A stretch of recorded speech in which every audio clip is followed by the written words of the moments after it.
Paris, 1772. Prince Louis, 18 years old, and his 17-year-old wife, Marie Antoinette, stare at the king's statue at the inauguration ceremony of the Place Louis XV. The royal family smile in front of a piece of stone that, for 18 years, is supposed to represent their legacy for centuries. Paris, 1790. A big party with thousands of people is taking place in the Champ de Mars. It's called the Party of the Federation, celebrating the first anniversary after the storming of the Bastille. The first anniversary of the new France, with the king, the revolution, and the Catholic Church, building the new united destiny of the country. Paris, 1792. La Place Louis XV is la place de la Révolution.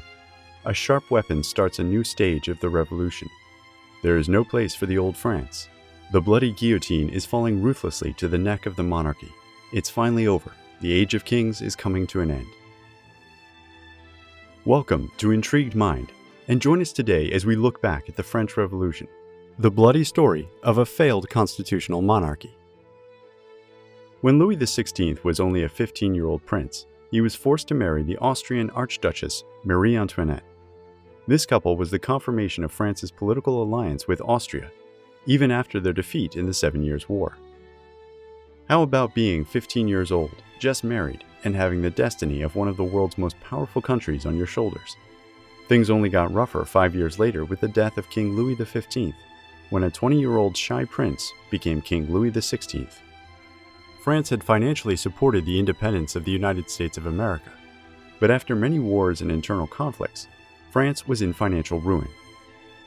They received a lot of thanks from the new United States, but no money or direct benefit from the American victory. In the following years, things only worsened. King Louis XVI tried to prop up the economy by drowning the working class with new taxes to save the national treasury from bankruptcy. People quickly got angry. His wife, the Queen, was also not popular. Marie Antoinette was famous for her lavish dresses and hairstyles at a time the common people were suffering. She was the symbol of a shallow nobility oblivious to the plight of the people. Her reputation sank due to the affair of the diamond necklace. She was falsely accused of not paying for a necklace. Marie Antoinette was innocent, but it was easy for the French people to believe that the Queen was capable of such a shallow act. The common people only got angrier. The icing on the cake. The country suffered from drought during these years, and the crops of the farmers were ruined. An economically suffocated population was literally starving, and the prices of basic food like bread skyrocketed. People were now furious. Did we mention taxes? Yes, we mentioned taxes. Well, those were only for the commoners. Clergy and nobility were free from them. Only the so-called free people were the ones who were obligated to pay taxes. The people were not willing to tolerate any more abuse. As things came to a head, a desperate Louis XVI summoned the Estates General to cool down the situation. This large consulting assembly included clergy, nobility, and commoners, representing the French society with one vote each. But the two elite estates always voted together, usually in the opposite position of the third estate. The thing is that the commoners represented 27 million people, which was 98% of the country's population. So, in a three-vote system, 2 votes represented 2% of the French population, and only 1 vote the remaining 98%. Sounds like a pretty unfree voting system, doesn't it? Well, nothing cooled down, and the people were ready to rumble again. The States General fiasco's immediate consequence was the establishment of the National Assembly and the support from relevant other estates members, especially the clergy. They were ready to bring justice to the French people. But when everyone thought that the king was ready to listen to what society was proclaiming, news came from the Champ de Mars. 20,000 soldiers were mustered from around Paris by the king himself to protect him from the people. This was the straw that broke the camel's back. The bourgeois leaders created a political party to advance the uprising, the Jacobin Club. From this organization emerged a crazy idea beyond simple equality between the estates, one that had never been dreamed of in modern Europe: the removal of the monarchy. But wait, who were the leaders of the people? The bourgeois? Is this revolution not being fought by the downtrodden? Was not the Third Estate the people of France? Sadly, it was not a romantic ending for this struggle for the concord for the people in the French Revolution. The bourgeois was the power from the shadows financing the revolt, but not because they loved the common people. These people had their own agenda. The mob spread all around Paris, showing its anger. They looted warehouses, and guns were handed out to people. To charge those guns, they decided to take powder from a military symbol of the absolute monarchy, the Bastille. It was Tuesday the 14th of July, 1789, when the Governor Delaunay failed to defend the building, and the storming of it succeeded. His head ended up stuck on a pike as a symbol of the uprising. This event is so significant that many historians consider this the moment when the contemporary age started. Absolute monarchy transformed into a constitutional monarchy with the representation of the people. An essential document was written just after this: Declaration of the Rights of Man and of the Citizen. Just analyzing the right of man and of the citizen is enough to erase our smiles, though. Article number 1. Men are born and remain free and equal in rights. Fair enough, sounds like our modern democracy. But notice that it says men, and this is literal. Men, not women. No chance that they were part of New France, even considering how active they were in the revolution. And who voted in the assembly? Only the rich men who could pay taxes. Let's get back to 1789. The women of Paris organized what is known as the March on Versailles after a story was published in the Friend of the People, a revolutionary newspaper founded by Jean-Pierre Marat. It exposed a huge party at Versailles as a gluttonous orgy, with the soldiers mocking the symbols of the revolution. From this point, the situation started to get out of control. The women marched to demand Louis and Marie Antoinette go to Paris and put their signature on the edicts abolishing privilege of the nobility. The guards were outnumbered and beheaded if they tried to oppose, so Louis and Marie Antoinette did what they were told. The mothers of the nation laid the final groundwork for the revolution. For a moment, let's stay with a utopic version of this revolution, a happy ending. And we can do it if we jump just 1 year after to the Champ de Mars, the 14th of July, 1790, the day when the first day of Concord was celebrated. We talked about this in the beginning. Much is not mentioned about this moment of the French Revolution. But on July 14th, 100,000 spectators celebrated around the Hôtel de la Patrie, making it a veritable national shrine.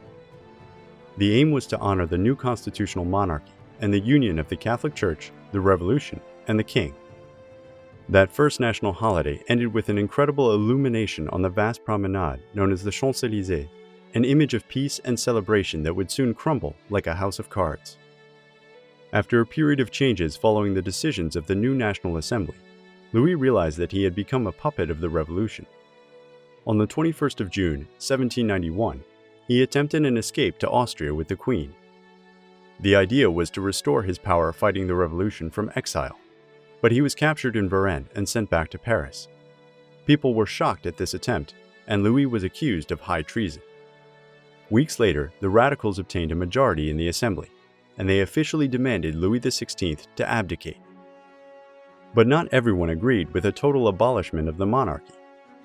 The crisis grew when on the 17th of July, 1791, on the second anniversary of the storming of La Bastille, the Revolutionary National Guard, commanded by the moderate General Lafayette, shot to death 52 people, including women and children. Because of the growing internal division, the Republic decided to enshrine equality through how people were executed. The deputy Joseph Guillotine designed a heavy blade to fall like thunder, providing a quick death. The national razor took his last name and became the symbol of the new order of justice.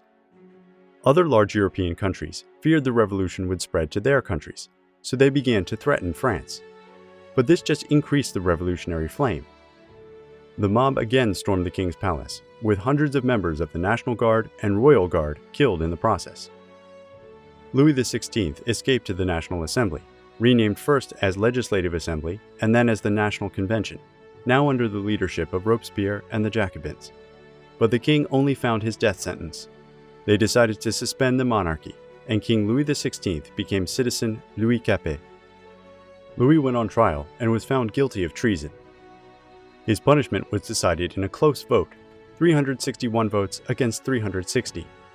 Louis was sentenced to death by guillotine and executed on the 21st of January, 1793. In October of the same year, the Queen followed his destiny. The growing threat of a full-scale European war made the revolutionary government pass the conscription law. forcing people to join the Republic's army. Catholic conservative peasants were not happy, and counter-revolutionary uprisings started.